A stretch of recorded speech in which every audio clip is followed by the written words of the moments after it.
Aloha, this is me, MarkO, talking, and I welcome you to Dances with Dragons, a Green Heart Foundation podcast.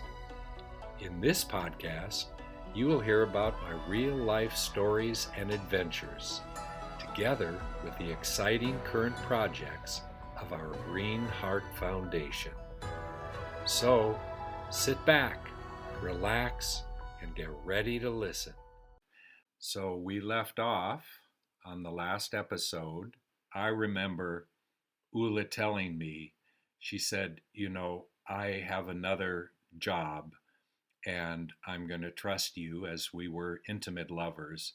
And she said, I am what you call a spy. She said, I work with the Swedish government. I do covert operations, and I am in Beirut, Lebanon. That is where I am posted periodically.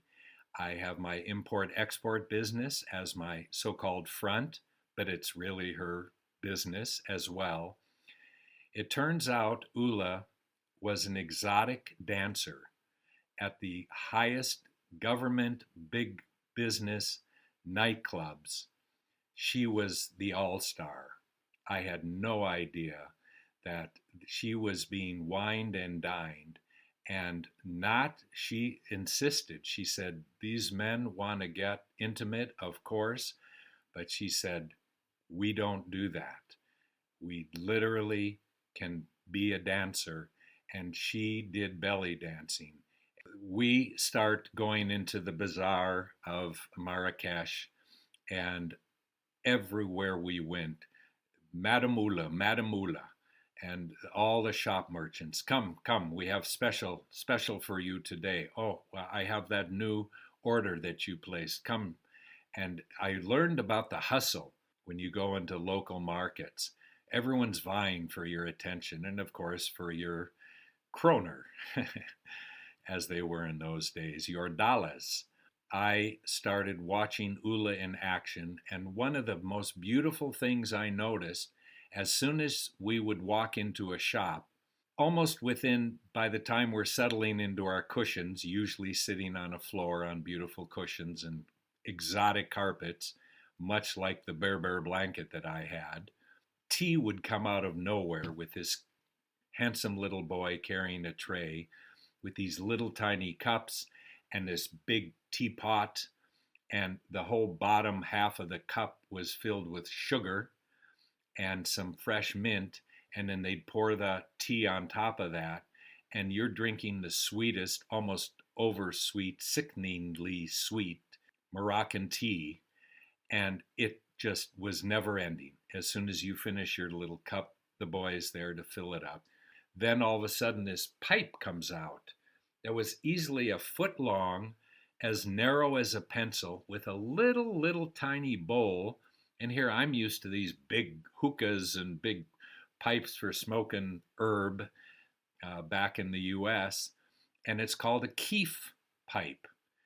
And I started learning what Moroccan keef was about, which I'd never heard of before. And this was the leaf, the shake, I believe it's called, from the marijuana hash plant. So really the hash plant. I start taking puffs on the keef, and it literally blew my mind. This stuff was so strong, and it just was this instant high, and then you drink some tea, and then you start coming down where you can talk again. And they just do this all day long. And so Ula was talking to the merchant, who was very endearing towards her. She was very charming, but I started seeing a different side of Ula, as I now have learned that she is a covert operative spy for the Swedish government. And these men knew that they were going to not make big profit with Ula in town. And she was a wheeler and a dealer. And I watched this in action. And they would get into some very emotional arguments almost about Ula would say, this is the price, this is what I'm going to pay. You know, I've done this before, but you know, now costs are going up. And so I watched this bartering going back and forth, bickering and bartering and negotiating. And Ula was holding her ground and earned the respect of these merchants. But it was always the textiles.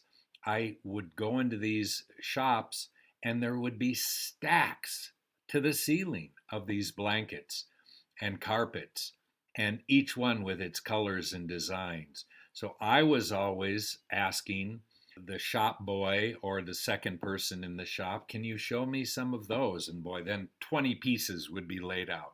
You point to one and 20 are laying on your lap. They would drape it over your lap almost to pin you down so you couldn't leave the shop without buying something. It was just hilarious how they had their tactics of engaging you. I'm now involved with Ula, and there were dinners that other men would show up who were her people that she was involved with, and this was not to do with the export import. But I recall them querying me about how fluent was I with Swedish. And I would start talking with Ula in Swedish. And they'd say, wow, work on that accent, you know, your American accent. I said, what do you mean? They said, you know, we can help you with a new career. If you're really interested to pursue what Ula's doing with the import-export, learning how to become a merchant, and I love that concept. I became MarkO merchant, part of my MOM stories of Marco Maya, MarkO merchant, and MarkO madman. But I began being drawn into this world of espionage and intrigue, and primarily because I was so anti-American government's policy with the Vietnam War. I loved America. I just didn't want to live in it, and I did not want to pay taxes to support the tax dollars going to support primarily that horrific war. So I had a two-pronged bifurcation of what my career started following, which was becoming MarkO merchant, but I also began realizing that I could help the cause of America and the plight that they are imposing on the world with this corrupt war, this horrific war, as I keep calling it. And I was being entertained to consider, would you consider, because you're American, you hold the US passport, but you can also put on your Swedish hat and talk like Swedish. And I remember them saying, you could always say your mother is American and your father was Swedish, and you really don't recall so much of your Swedish upbringing because you were raised in the USA. And so I was starting to get this story around my story, and let's just leave that for another time because things began to get a lot more heated up and a lot more dangerous because I was intrigued. Who didn't want to be a James Bond back in the days when James Bond was it was Goldfinger, or maybe a little bit after the Goldfinger movie came out. And we were fascinated with spy, the world of spy. And I was anti-war, so I was willing to do whatever it took. And it turns out my calling was about the MIA's POWs over in Asia. And I found out it wasn't just Vietnam, that there were MIA POWs, prisoners of war, in Laos and Cambodia, because America had a covert, under the covert war of Vietnam War, they had secret wars going on in Laos and Cambodia. And this was what I felt I can do a service to, and that's, let's find some of these missing boys. They're being tortured likely. We don't know if they're alive. Their families don't know if they're alive. So they're missing in action, prisoners of war, possibly. And I wanted to do what I could do. And years and years later, I was always involved with my U.S. embassies, my ambassadors, and I was doing what I felt was right in making up for the realities of what war is and what America's position in war has been and still continues to this day. So back to the boutiques and back to the shops and back to my magic carpets. And I began to realize this is just like Aladdin. I'm sitting with these blankets and carpets draped over me, and I just kept picturing this is Aladdin and the magic carpet. Gosh, maybe I can just get on this carpet and fly away, and I take my sweet girlfriend with me, because you got to have your girlfriend on the carpet. So that was probably at that point, as I had turned 20, the most important part of my life, and learning from Ula and learning about the realities of life. Some of the worst evenings of my life would be in my dormitory. There was the common room where they had the big TV. Students from around the world were part of the dormitory, this particular University of Lund. And I would sit there. I was the only American on our floor, our whole dorm room floor. It was a 3-story building. And they would turn on the evening news. And it was so vivid that I remember in America, turn on evening news, it was like a ball game. It was American killed 289 in that skirmish. American casualties, 5. Injured, 3,000. American casualty injuries, 96. I mean, it was like, we're winning, we're winning. This was McNamara, who was Secretary of Defense.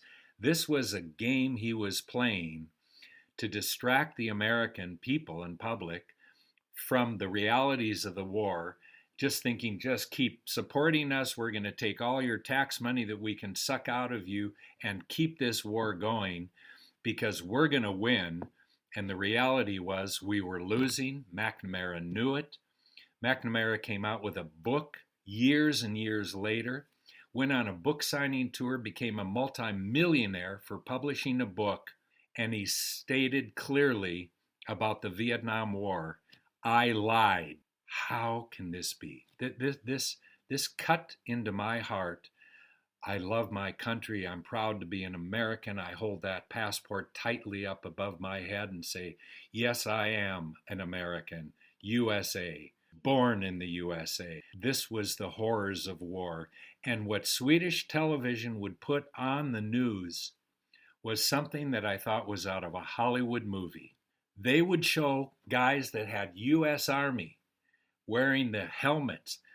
I said, those look like American boys. And what they were doing did not make the evening news in USA, CBS, NBC, ABC. It was simply the realities of the war that Swedish and European journalists were covering. And I remember when the My Lai massacre came up, Lieutenant Calley was the guy in charge of a massacre that actually got in the news because of a journalist taking those pictures of a village of women, children, and everyone that was living was now dead in the tracks where they were hiding and covered by protecting their children, dead children.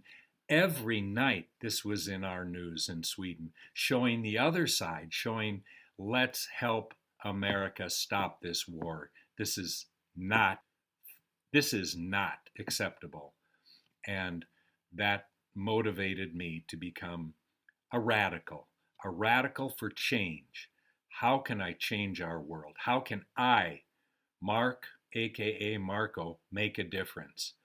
And on that note, I remember one of the first letters I got from my dad from Hawaii. They had moved to Hawaii, and the letter was addressed to MarkO Bartholomew, and inside he wrote, "You are our Marco Polo," because I'm on my first big adventure living for a year in a foreign country, Sweden. And he spelled it with the K. He says, "You're our American Marco Polo," as opposed to the MARCO of the European Marco Polo. To this day, that's what most people still call me, is Marco, and only people from college and early days call me Mark. So, as a result of all that I was learning in this first literally 6 months of my life in Europe, it impacted me in such a way that I began to realize I do not want to go back to the USA and live. I could not accept the country that I was holding the passport from doing what I saw on the evening news every single night, every night in Sweden. And I realized I'm going to quit university. I certainly did not even consider continuing university studies in Sweden. I wanted to travel. Ulla had me so intrigued with all these different countries and all the beautiful, exotic artifacts from these countries.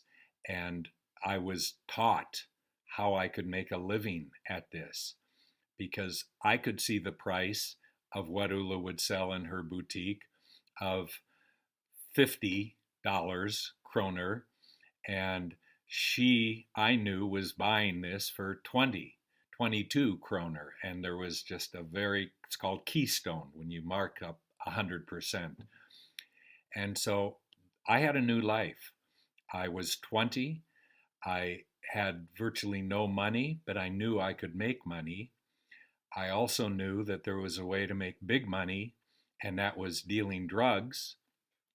And I knew the dealers. And I thought right away when I began to see, wow, there's a lot of profit in the drug business. I didn't want that. I wanted to be true to who I was. I wanted to learn from the little I was tasting from my Asian studies and Buddhism philosophy that I had been learning about back at university. And I made decisions that I'm not going to go back to the USA. And there were some very key influential people that I met during that year. One of them was Bouncing Benny. Benny Rustenberg was from Holland, and I met Benny in an outdoor bazaar, literally sitting on a carpet, selling Tanka paintings. These were paintings of religious deities and scenes of Buddha. They were all Buddhist. A Tanka is a religious painting or applique embroidery that depict different scenes of Buddhism. And when I met Benny Rustenberg, who just was Benny forever in my life, he helped change my life about Europe's great, America, forget it. We were very, very much looked down upon to say you're American. And I began to speak Swedish to where people didn't really know that I was American. And I remember people, when they would find out, would say, gosh, Americans don't speak Swedish. And in fact, Americans don't really speak many languages at all.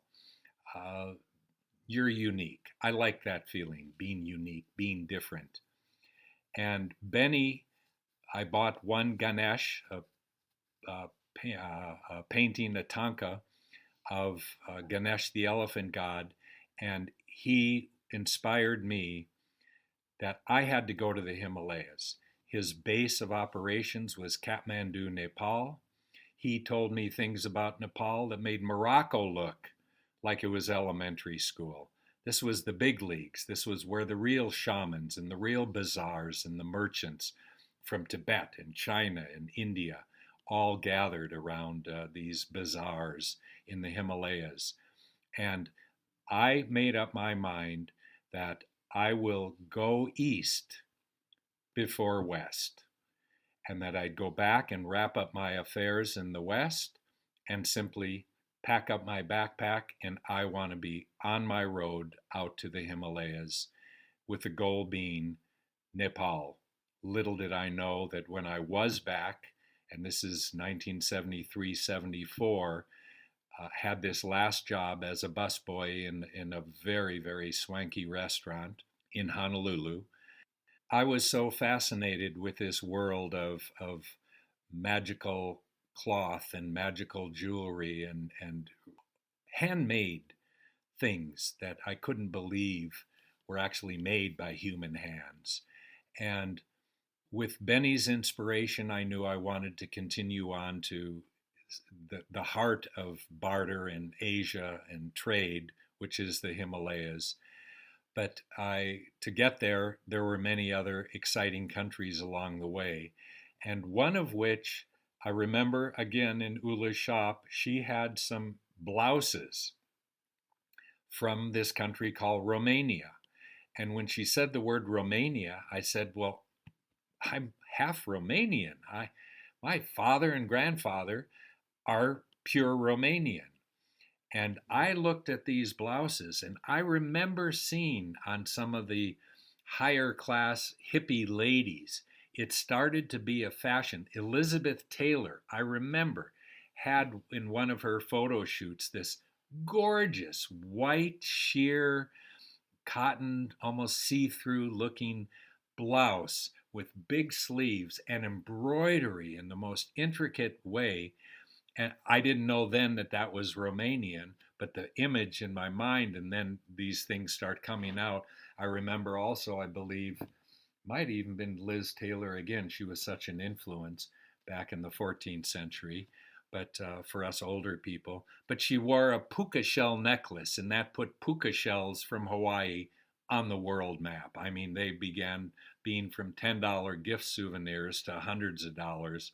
Here I'm looking at this Romanian blouse, and the first thing I thought is, I want to go to my birth village of my grandfathers and look at buying some Romanian blouses. And that became the first solo trip that I made without Ula, showing that I can do it on my own. And it was at the end of that school year that I was with this best friend of mine, Paul Gordon, and we hitchhiked from Sweden. Our goal was to make it to the southernmost islands of Greece with our thumb only and back again. And that was probably one of the other exciting adventures in my life. But everywhere I went, I was looking for art, for traditional art, for ethnic art, artifacts. And of course, the textiles fascinated me, which I found in Greece, the beautiful textiles. But the goal was Romania, and I did end up in Romania on that same trip to that year in Sweden. It was the summer of 73. I ended up taking the last pennies that I literally had saved and bought everything I could from some of the buying trip with Ula. From her boutique, she gave me some wholesale prices. She just told me, look, you take 10 of these, I'll give them to you for this amount. You could easily sell them for that amount. And I ended up in Romania on my own. I remember I was able to afford 10 of these exquisite Romanian blouses. And I also learned from Ula, don't go for the cheap stuff. It's not going to make you money. Pay more and you'll get more money selling a high quality product. So that's where I started buying Romanian blouses, ended up penniless with bags full of treasures that I then returned to the USA in the summer of 1973. Thank you for listening to Dances with Dragons. I hope you all enjoyed my stories of the adventures of a modern-day Marco Polo. Join us next week to listen to more exciting real-life stories. If you enjoyed our podcast, please leave us a review and share it with others. To learn more about us, please visit our website at greenheartfoundation.org and follow our social media accounts. See you next week.